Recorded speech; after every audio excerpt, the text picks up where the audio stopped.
उन्हाळ्यामध्ये काही लोक दारूचा ब्रँड बदलण्याचा विचार करतात. उन्हाळ्यामध्ये शरीरावर त्याचा चुकीचा परिणाम होऊ नये हा त्यामागचा दृष्टिकोन असतो.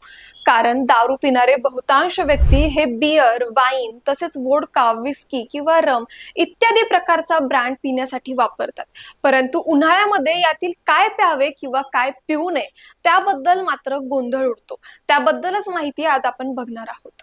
बियर हे सर्वात लाईट ड्रिंक समजले जाते, कारण साधारणपणे बियर मध्ये अल्कोहोलचे प्रमाण खूप कमी असते.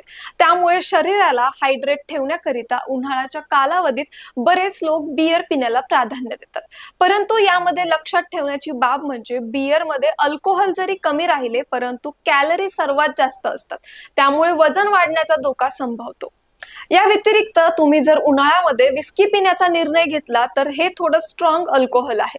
यामध्ये अल्कोहोलचे प्रमाण जास्त असल्यामुळे उन्हाळ्याच्या कालावधीत विस्कीचे सेवन आरोग्यासाठी धोकादायक ठरू शकते.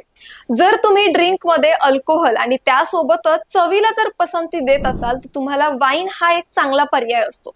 परंतु वाईन मध्ये बियर पेक्षा जास्त प्रमाणात अल्कोहोल असते. बरेच व्यक्ती असे म्हणतात की रम हे उन्हाळ्याच्या कालावधीत किंवा उष्ण वातावरणामध्ये पिणे योग्य नाही. ते थंड वातावरणामध्ये प्यायला चांगले समजले जाते.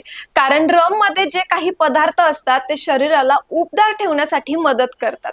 परंतु उन्हाळ्यातही त्याचे विविध प्रकार पिले जाऊ शकतात. तर तुमच्या मते उन्हाळ्यात कोणती दारू जास्त फायदेशीर आहे आम्हाला कमेंट्स मध्ये नक्की सांगा आणि स्प्रेडिटला सबस्क्राईब करा.